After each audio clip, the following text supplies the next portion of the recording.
Estamos de volta a mais um episódio da Câmara Portuguesa de São Paulo. Eu espero que vocês tenham aí visto os nossos conteúdos nos últimos meses, compartilhado com as pessoas que se interessam por esse intercâmbio cultural e de negócios entre Brasil e Portugal. E hoje o assunto está um pouco mais amplo. Meu convidado, mais um convidado muito especial, como eu já disse em alguns episódios, eu tenho o privilégio aqui de receber pessoas que eu admiro muito, e o João é uma delas, né? Uma das pessoas aí que sempre me apoiou, muito presente dentro da Câmara. O João está envolvido com a Câmara Portuguesa de São Paulo há quase 20 anos, 20 anos, né, João? É advogado há mais de 25 anos, apesar da carinha de novo. Trabalha no Tosini, num dos grandes escritórios de advocacia de São Paulo, já há quase meia década, na área de M&A, especificamente investimento estrangeiro, a expertise do João. E eu quero agradecer, João, obrigado por estar aqui hoje conosco. Karen, senhora Presidente, eu é que lhe agradeço muito aqui pela oportunidade. Sou português, mas até faço aqui um gesto aqui mais oriental de respeito e de gratidão e tendo a oportunidade de ter esta conversa tete a tete consigo, começo por lhe dar os parabéns pelo excelente trabalho que tem feito aqui no comando da Câmara, e é um desafio importante e parece que a Câmara teve 113 anos à espera da mulher certa para inaugurar aqui as presidências femininas, e parabéns por todos os movimentos que tem feito, e este do podcast é um deles. Uma Câmara que, apesar de ter mais de 100 anos, você prova que ela continua moderna e que se comunica, nomeadamente com os meios aqui mais modernos de comunicação, nomeadamente este tão útil para quem tem que se deslocar aqui em São Paulo de São Paulo e por este Brasil enorme, não é? Pode ter a companhia e aí das suas interessantíssimas provocações. Bom, eu agradeço, João, super obrigado aí pelo carinho, pelo seu tempo. Eu sei que o João é uma pessoa extremamente ocupada, com grandes clientes, mas ele trouxe aqui uma pauta para hoje, que é uma pauta que não é uma pauta única, né? Que a gente está acostumado a ver aqui dos advogados que trazem A gente vai falar de uma coisa mais ampla, que é o que a Câmara faz, é a oportunidade de negócios. A gente está agora já engatilhando aí com 2026 quase à frente, ao final do ano aqui de 2025, e uma da questão de 1 milhão, né, uma questão que não quer calar, é o que o meu associado, o nosso associado, as pessoas que fazem essa Câmara de Negócios ser cada vez mais de sucesso, podem esperar para o próximo ano. Será um ano de oportunidades entre Portugal e Brasil?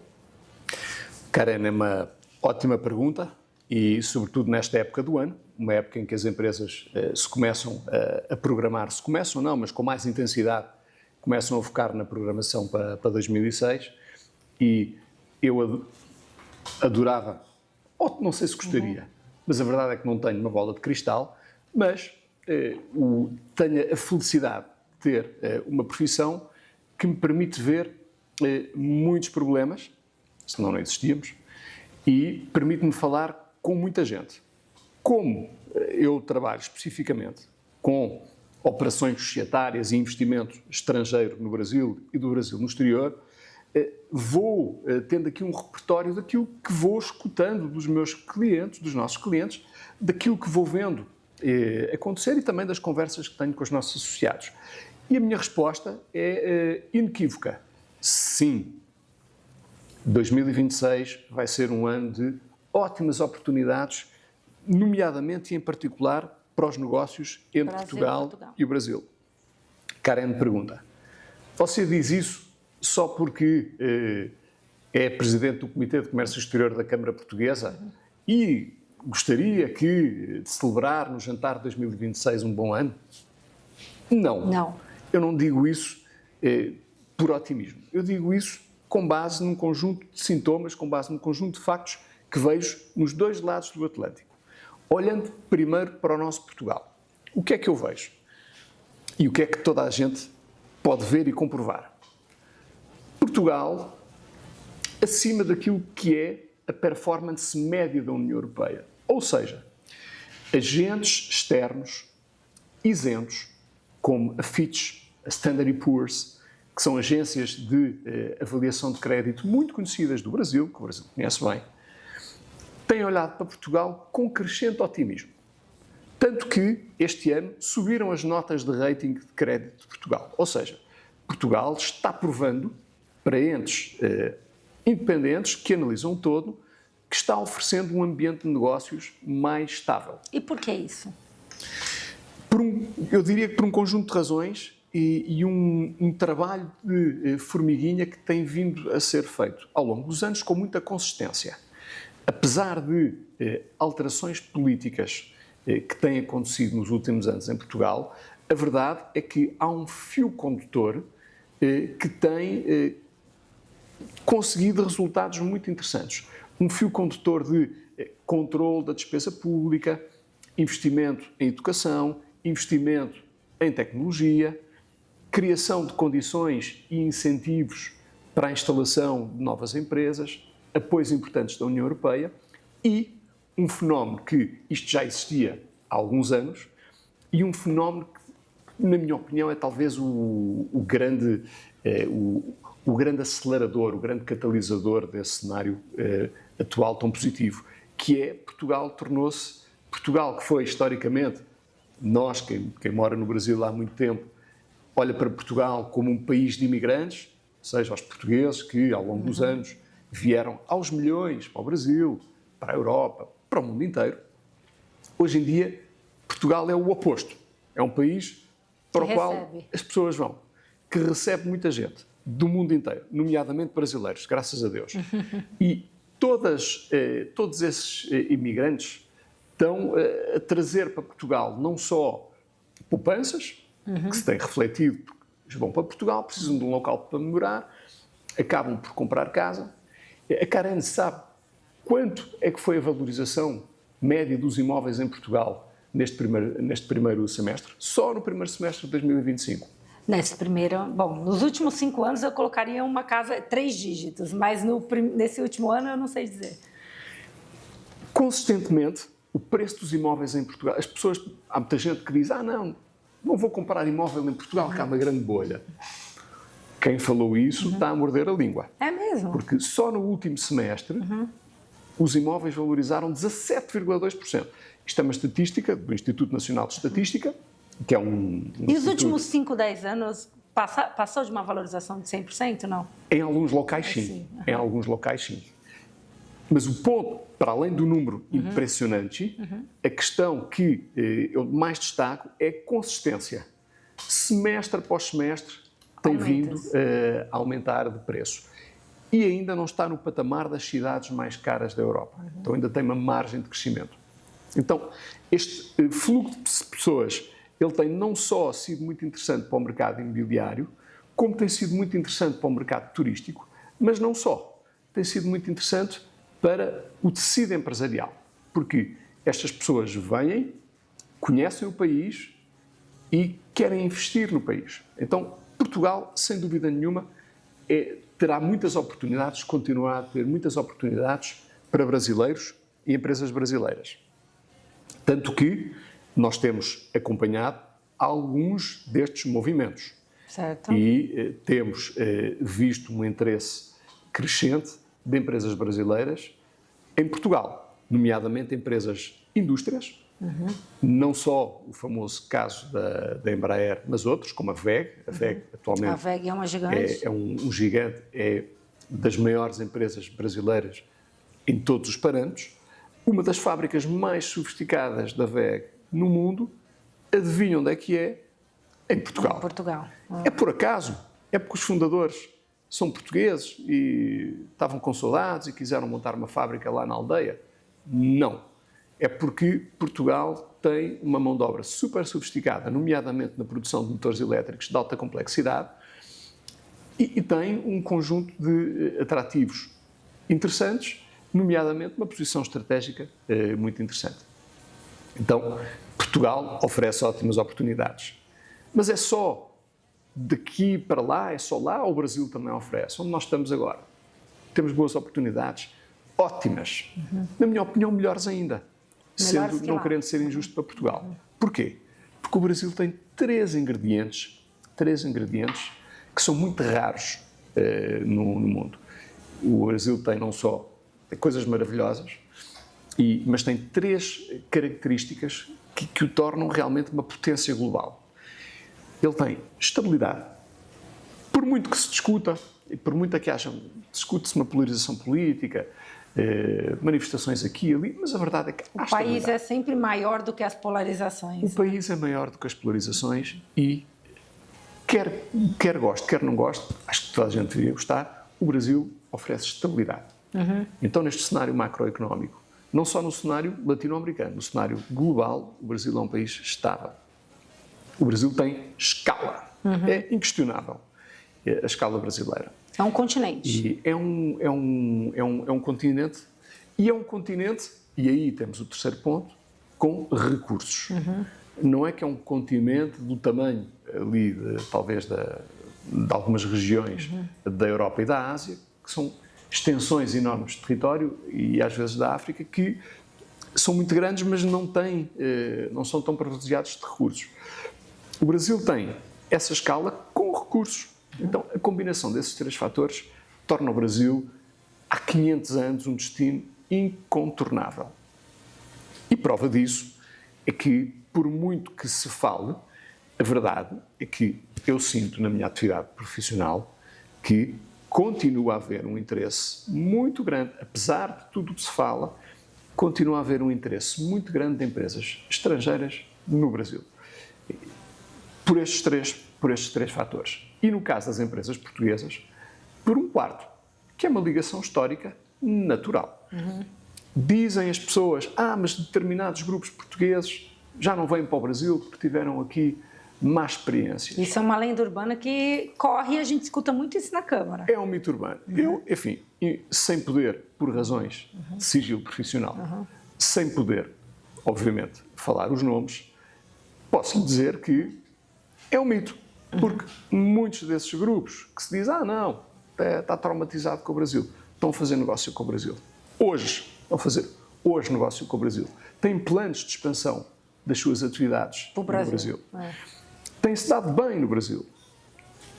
Claro que, como qualquer investimento, há alguns que correm bem, outros que não correm tão bem. Mas a verdade é que, no geral e no cômputo global, o saldo continua a ser muito positivo.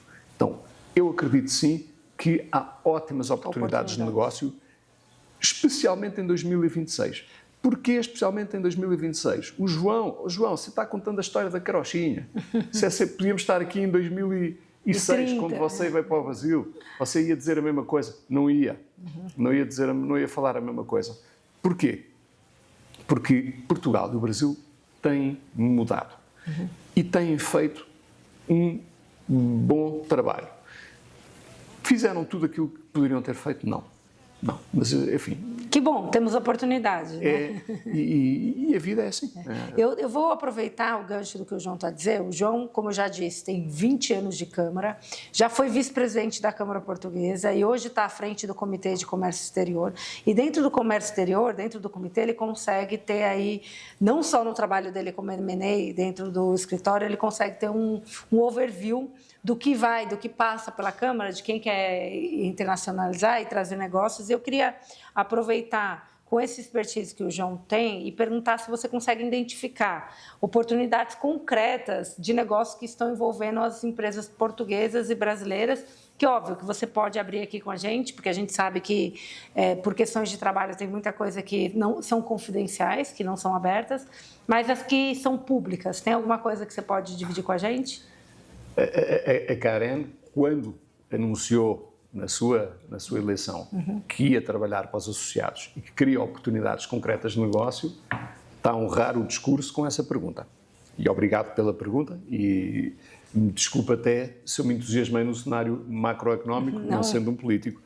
E obrigado por me fazer uma pergunta concreta, porque o meu trabalho é um trabalho concreto.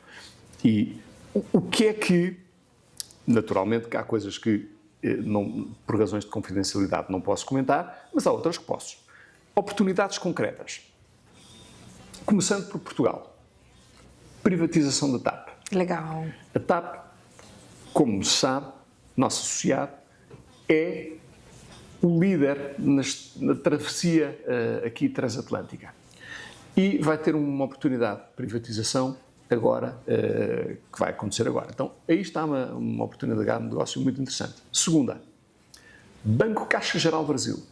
O Banco Caixa Geral Brasil está no Brasil há muito tempo, como instituição bancária autónoma e não como um escritório de representação ou como parceria, já não há 20 anos, mas vai quase para 20 anos.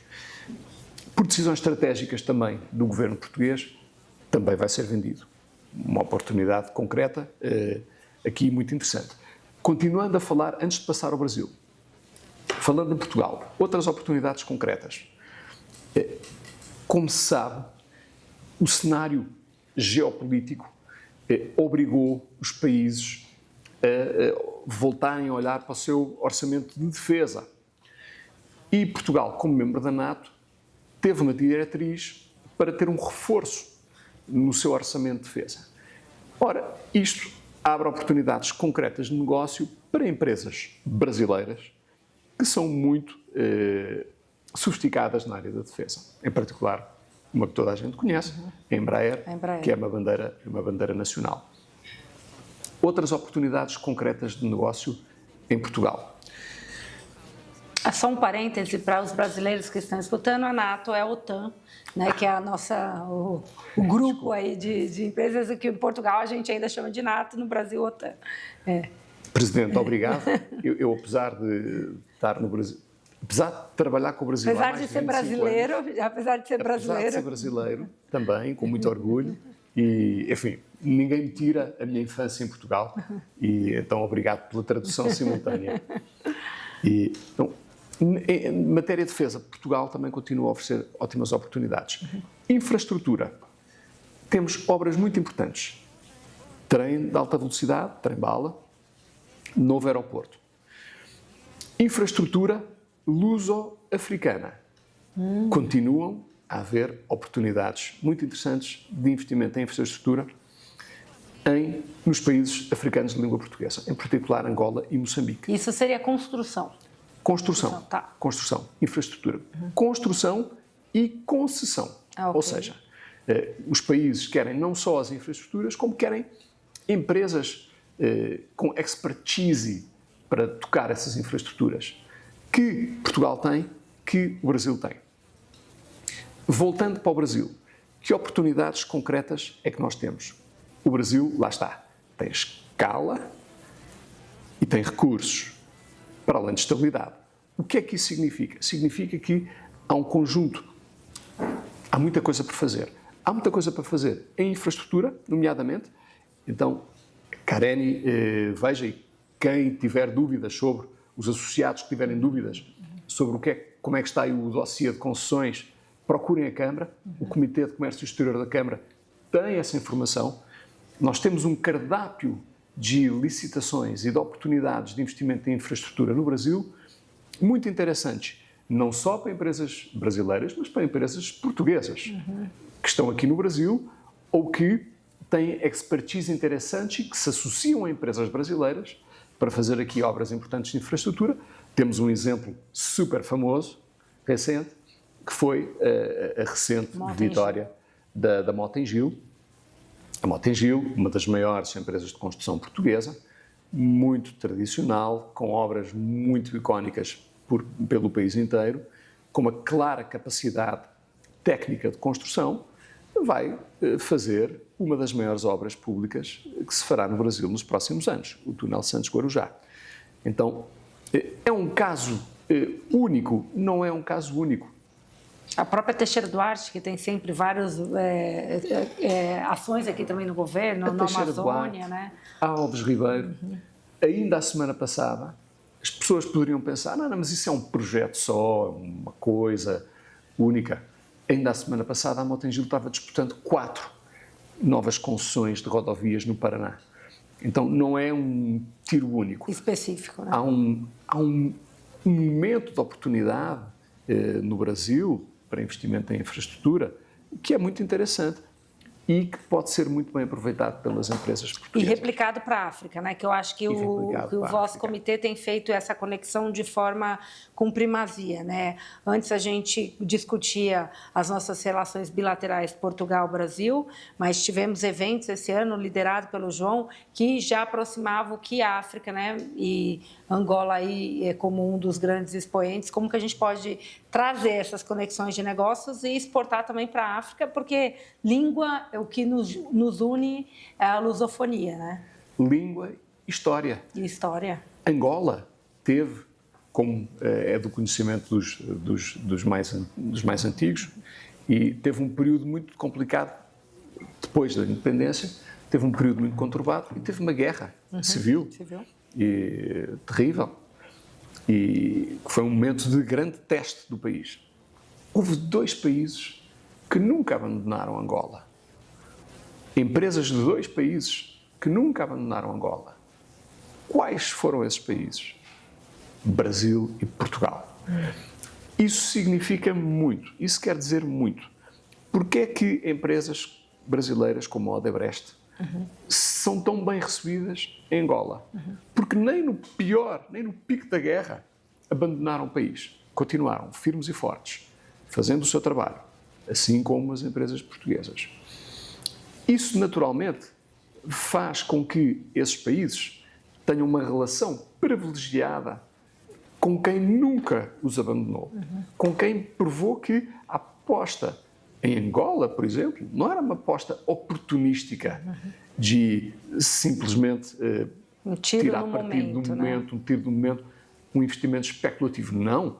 Era um investimento de longo prazo, de confiança no país, de parceria.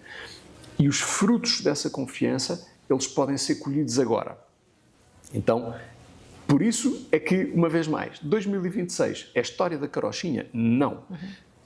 Tudo aquilo que foi feito antes faz com que este ano em particular, o ano que vem, que está chegando em particular, seja um ano muito interessante de oportunidades.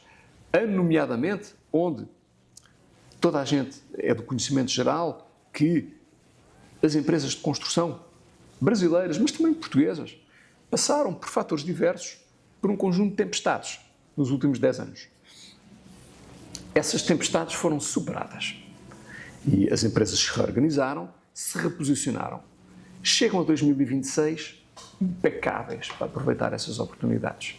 Não é à toa que uma moto ganha uma obra da proporção que ganha e não é de ânimo leve que eu digo com toda a confiança que 2026 vai ser um ótimo ano de oportunidades para essas empresas. Mas apenas para essas grandes? Não. As licitações são todas de bilhões de reais, como a do túnel de Santos Corujá? Não. Dou-lhe um exemplo de uma licitação na qual participou aqui um cliente nosso, numa prefeitura no interior de São Paulo, para um projeto público, fornecimento aqui de um equipamento público. E por razões de sigilo, não vou poder dar detalhes, mas uma empresa portuguesa que tem aquela expertise, ou seja, faz aquele tipo de trabalho para a prefeitura muito bem feito, se associou com uma empresa brasileira, concorreram e foram os escolhidos. Muito legal. Um projeto impecável, exemplar. E então, que não é um projeto de bilhões, é um projeto de algumas centenas de milhares de reais. Então, não é só os projetos a gigante. Bons projetos com eficiência, com capacidade técnica e implementados com parceiros locais que conhecem as realidades, são casos de sucesso. Talvez não estejam na capa do jornal, mas a verdade é que são projetos com rentabilidades muito interessantes. Ô João, vou pegar o seu gancho e falar que uma coisa que eu venho acompanhando, eu queria saber a sua opinião, e se você já tem notado, que dentro da Câmara e dentro do universo dessa relação bilateral Brasil-Portugal, a gente tem cada vez mais startups, empresas pequenas. O sucesso do Web Summit, eu queria que você contasse um pouquinho dessa questão da tecnologia, porque às vezes são empresas que são escaláveis a longo prazo, mas que começam pequenas e podem ser uma gigante no futuro, né? Como que você vê essa relação hoje de Portugal e Brasil no campo de tecnológico? Ótima pergunta. E eu diria que é das pontes mais interessantes e com mais potencial que nós temos. Porquê? As empresas de tecnologia, tipicamente, para se mobilizarem, não precisam de um esforço, de um músculo tão forte, e elas têm uma maior flexibilidade, porque elas são movidas a conhecimento, e há um terreno muito fértil em Portugal para esse tipo de tecnologia. Há uma grande, eu diria que é muito bem recebido aquilo que vem de fora por Portugal, em termos de tecnologia, para ajudar aí a esse espírito tecnológico. E depois, o Brasil tem a complementariedade com essas sementes muito interessantes, que é aquilo que eu falava no início: estabilidade, escala e recursos. Porque eu tenho e alguns exemplos de empresas portuguesas e que deram muito certo quando associaram um alto conhecimento tecnológico, alta sofisticação tecnológica com escala. E, nomeadamente, enfim, dou aqui um... Ou não querendo dar, não querendo... Algumas vezes fico com receio de falar por conta das questões de sigilo. Lógico. Então, na dúvida é melhor não falar. Mas nós temos aqui um cliente que desenvolveu um aplicativo e aqui na área do entretenimento, na Europa, um projeto ibérico, e que foi muito bem, mas faltava-lhe escala. Vieram para o Brasil, encontraram, passaram a estar no mapa. E então, essa escala brasileira, ela de facto ela viabiliza projetos interessantes. E não só na área puramente tecnológica, mas na área porque quando a gente restringe a tecnologia, muitas vezes pensamos em programação. Mas a tecnologia não está só na programação. Não. Por exemplo, a gente tem um cliente que desenvolveu uma solução de eficiência energética utilizando hidrogênio. E com conhecimento. Não é que tenha uma fábrica gigantesca em Sines a produzir hidrogênio e com isso desenvolveu uma tecnologia. Não. Com expertise, com conhecimentos de engenharia, tecnologia, desenvolveu uma solução de eficiência energética, redução do consumo de combustíveis fósseis, através da combinação de hidrogênio. Tinham uma pequena fábrica em Portugal, um pequeno armazém que produzia essa tecnologia. Começaram a vender para o Brasil. Hoje em dia tem 15 linhas de montagem. E porquê? Porque escalou. E está perto do mercado consumidor também, né? Está perto de quem vai comprar o produto, né? Consegue escalar. E de quem tem o recurso. O Brasil tem, apesar de ter escala, o Brasil, às vezes as pessoas injustamente olham para o Brasil e pensam: não, o Brasil ainda lhe faltam uns degraus na escada do desenvolvimento. É facto que, em alguns aspectos, sim. Em eficiência energética, não. Dá lição a quem quer que seja. É o número 1 do mundo. É o Ayrton Senna e da energia. A gente teve um episódio aqui no nosso podcast com o Dominique da EDP, que eu fiquei impressionada, né, com os números do quanto o Brasil já é autossuficiente, né, da energia limpa. Então, quem não assistiu esse podcast, voltem lá e assistam, que o Dominique deu uma aula de eficiência energética aqui pra gente. E, João, vou pegar outro gancho, porque eu quero aqui perguntar muita coisa. Infelizmente, passa muito rápido aqui. Eu tenho uma coisa que, voltando aos nossos mitos, né, nossas lendas urbanas, tem muito empresário que chega português dentro da Câmara e fala: mas eu tenho medo, eu sei que tem escala, eu sei que tem recurso natural, eu sei que o Brasil tem 1000 oportunidades, mas é muito burocrático. E essa burocracia toda complica. E agora, com a reforma tributária, eu sinto ainda mais medo né? Um receio, a palavra não é medo, receio. E aí eu quero perguntar, eu sou uma pessoa que acha que em toda dificuldade existem oportunidades. E eu queria, você como advogado, e já deve estar acompanhando a reforma tributária há um tempo, como que você vê? Essa reforma tributária pode trazer oportunidades de negócio para dentro do Brasil? Sem dúvida, sem dúvida. E por duas razões. Em primeiro lugar, é uma oportunidade para quem não fez o dever de casa bem feito e de repensar a sua estrutura e pegar eficiências. E tenho um amigo que português, trabalha aqui no Brasil, escreveu um livro sobre... ele fez um curso de teatro e escreveu um livro sobre as lições que tinha tirado do teatro na gestão de empresas, que é um gestor de empresas. E ele dizia que uma das coisas que chegou à conclusão é que no teatro dá-se muita importância ao ensaio. Fazem-se muitos ensaios. Nas empresas não. Partem a executar planos. Então, quem vem para o Brasil sem fazer um ensaio, a peça não pode correr mal. Porque vai... Só de improviso não vive um ator, né? Improviso. Vir para o Brasil é uma grande estreia para qualquer empresa. Eu não posso ir para uma grande estreia sem ter tido muito ensaio. Muito ensaio. Então, eu acho que às vezes essa avaliação é injusta. Faltou ensaio. Porque quando o ensaio é feito, a peça tende a correr minimamente bem.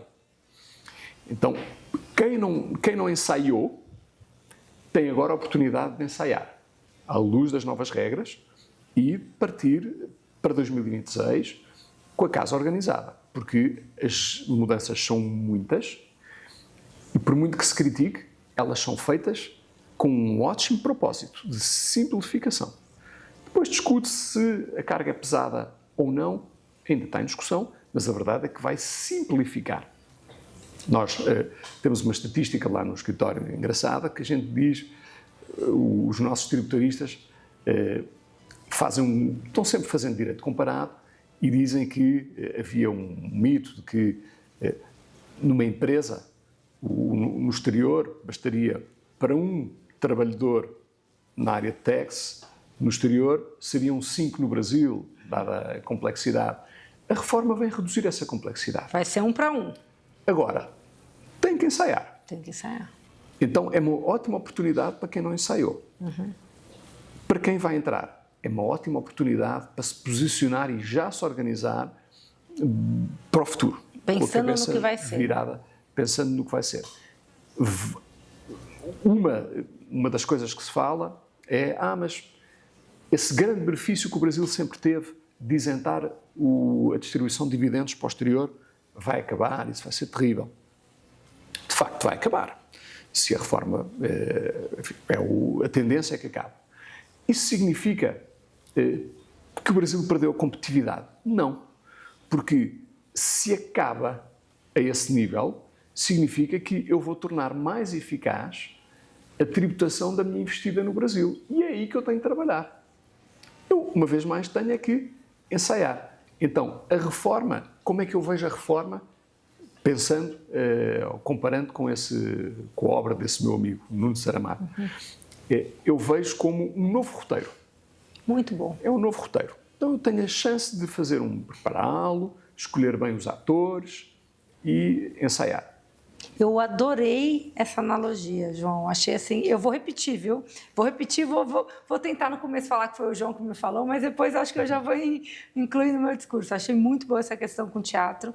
E, bom, aqui infelizmente, a gente já está chegando no último ato do nosso podcast. O tempo passa super rápido aqui. E nesse último ato nosso aqui do podcast, você trouxe muita coisa interessante, né? Desde infraestrutura, comentou do setor imobiliário, que ainda continua latente, comentou aqui das oportunidades em África, né? Que a gente pode fazer essa triangulação de negócio junto com os nossos parceiros dentro de África. Então, muita coisa junto de oportunidade de negócio, mas eu queria entender de você você, além do conselho que eu sempre dou para quem está indo para Portugal e de quem está vindo de Portugal para cá, ou seja, para a África, o primeiro conselho que eu dou é procure um bom advogado, né? E não é à toa que eu sou rodeada de tão bons advogados dentro da Câmara Portuguesa, eu tenho esse privilégio. Mas, além disso, qual seria o conselho, com a tua expertise de comércio exterior, que você daria em relação à cultura, em relação à internacionalização de negócios? O que você acha que a pessoa não pode esquecer? Ótima pergunta. E eu aí falo como advogado, mas não só como advogado. Na minha carreira no Brasil, tive um período de 6 anos em que eu fui executivo de um grupo luso-brasileiro. E então trabalhei como administrador, como executivo de um investimento que era uma parceria entre um grande grupo português e um grande grupo brasileiro, e na área do real estate. E consegui sentir, nesse caso, era o grupo português que conhecia muito bem o Brasil e o grupo brasileiro, obviamente. E ainda assim, o facto de conhecer muito bem o Brasil não significou que conhecia muito bem o Brasilão. Porquê? Porque conhecer muito bem São Paulo e o Rio de Janeiro não é conhecer muito bem o Brasil. E isso eu testei, senti ao vivo, porque a minha responsabilidade não era nem São Paulo nem o Rio, era um Estado que era desconhecido para estes dois grupos, apesar de serem grupos relevantes e tradicionais. E o que é que essa experiência de executivo me mostrou? O meu primeiro ano foi muito frustrante, porque não vi resultado. E questionei se tinha capacidade, competência para tocar ali um negócio. O que é que foi preciso? Foi preciso eu cortar um bocadinho a ligação. Eu morava em São Paulo, ia durante a semana trabalhar no outro estado, no Paraná, e achava que estava tudo bem. Não estava tudo bem. Eu senti necessidade de fazer uma imersão. Então, deixei de vir a São Paulo e mergulhei ali na realidade do Paraná, conheci o estado de uma ponta à outra, para perceber, olha, como é que as pessoas aqui vivem, como é que pensam, como é que estão organizados. E isso foi decisivo para a parceria. Para a parceria e para entender como tocar um negócio, não é? Então, o meu conselho, e como advogado, o que é que eu vejo? Vejo casos de sucesso e casos de insucesso. Os casos de insucesso têm um denominador comum. Uma vez mais, voltando ao teatro, falta de ensaio. Eu escolhi a personagem errada. Eu não entendi qual é que era o meu papel ali naquele filme. E eu comportei-me como se estivesse numa telenovela portuguesa, mas estava numa telenovela, estava numa superprodução, não estava numa produção da TVI da SIC, estava numa superprodução da Globo. Então, eu tenho que entender qual é que é o meu papel. E eu só vou desempenhar bem o meu papel depois de eu entender o que é suposto do meu papel. Então, o que é que eu sugiro? Venham até nós, venham à Câmara, sintam o ambiente, permitam-nos que nós apresentemos outras pessoas na mesma condição, porque é isso que fazemos na Câmara. A Câmara é um shopping de negócios, ou seja, vou à Câmara, tenho uma empresa de engenharia no Brasil, quero fazer obras em Portugal, vou à Câmara e vou lá pegar um projeto, ou vice-versa, sou uma empresa de engenharia em Portugal, vou à Câmara pegar um negócio pronto no Brasil. Não, nós não somos um marketplace de negócios e não conheço nenhum, sinceramente, com essas características. O que é que nós criamos? Nós criamos pontes. Eu sou uma empresa portuguesa de engenharia, tenho um expertise ótimo, tenho aqui uma tecnologia que desenvolvi, tenho alguma chance no Brasil, eu sei com quem é que você pode falar para avaliar se o papel aqui corresponde às suas características de ator. E aí você vai ter que avaliar e é você que vai fazer o casting, mas eu consigo colocá-lo junto de quem faz a mesma coisa que você. E isso é muito importante. Antes de você vir à maluca, desculpe uma expressão, e montar aqui uma estrutura, é importante que você conheça, teste, viaje. E nós temos um cliente, e uma empresa europeia, de uma solução, um produto que se usa na construção de infraestruturas sofisticadas, que está dando muito certo no Brasil. E eu, sexta-feira, almoçava com ele lá no escritório, curiosamente é um português, um executivo, e perguntava, poxa, que bom que legal está que está dando certo. Pois é, são 12 anos a vir ao Brasil, de norte a sul, a entender as necessidades, a entender o que é que faz sentido, o que é que não faz sentido. Então, não dá para imaginar que eu chego cá, às vezes com sorte acontece, não é? Mas a verdade sorte é mais raro, né? Sorte é mais raro. Mas se o que você quer é, eu quero entender se faz sentido eu exportar o meu produto para Portugal. Eu produzo ovos, carne, roupa. Vou ter espaço em Portugal. Eu sei com quem você pode falar. E eu posso lhe mostrar outras peças.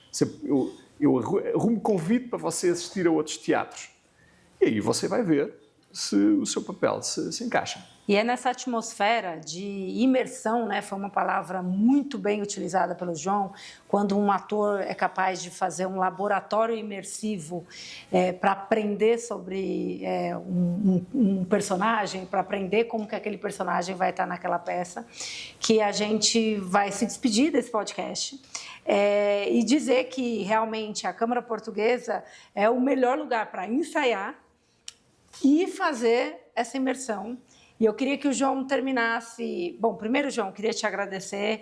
Mais uma vez, é uma pena eu ter que encerrar esse assunto, porque esse podcast daria aqui 2, 3 podcasts diferentes, né? Quando a gente fala de oportunidade de negócios, a gente fala do core business da Câmara Portuguesa, que é uma fomentadora de conexões para gerar negócios, é para isso que a gente trabalha.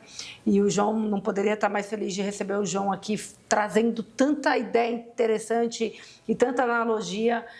Acho que ficou cada vez mais claro para quem só confia na sorte, que não dá para confiar na sorte, tem que confiar em ensaio. Queria que o João se despedisse aqui com alguma mensagem para os nossos ouvintes e telespectadores do YouTube, e já adianto o meu agradecimento a você. Presidente, eu só lhe agradeço pela oportunidade, dou-lhe os parabéns eu não tenho bola de cristal, como eu dizia no início, mas a Presidente parece que tem, porque faz as perguntas direcionadas. Mas espero ter contribuído com a partilha, mas se eu pudesse deixar uma mensagem final, seriam 2.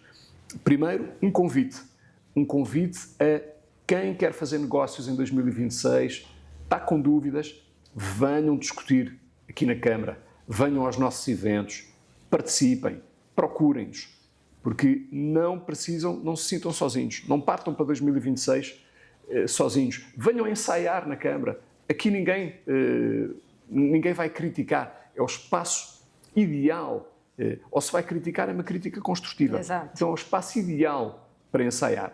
Vejam a Câmara, usando agora a sua analogia, como o vosso palco. O vosso palco de teste, antes de se lançarem na aventura. Usem a Câmara para isso. Segunda mensagem, ela é incompleta, porque ela é um brinde a 2026.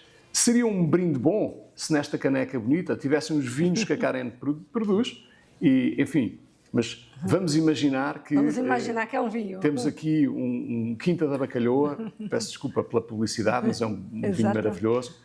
E uma saúde a 2026. Com certeza, com certeza. Sempre que brinda, a gente tem que beber. E eu, João, mais uma vez, obrigado. Eu quero agradecer a vocês, ouvintes, ouvintes, telespectadores, por acompanharem o nosso conteúdo, por compartilharem. E se vocês têm ideias de novos negócios ou querem estar mais próximos, o João já deu a mensagem, a Câmara está de portas abertas para recebê-los. E eu espero que esse final de ano aí a gente tenha aí mais oportunidades e que 2026 a gente consiga aí colher todos os frutos que a gente tem plantado juntos aqui na Câmara Portuguesa de São Paulo. Então, até breve no nosso próximo episódio.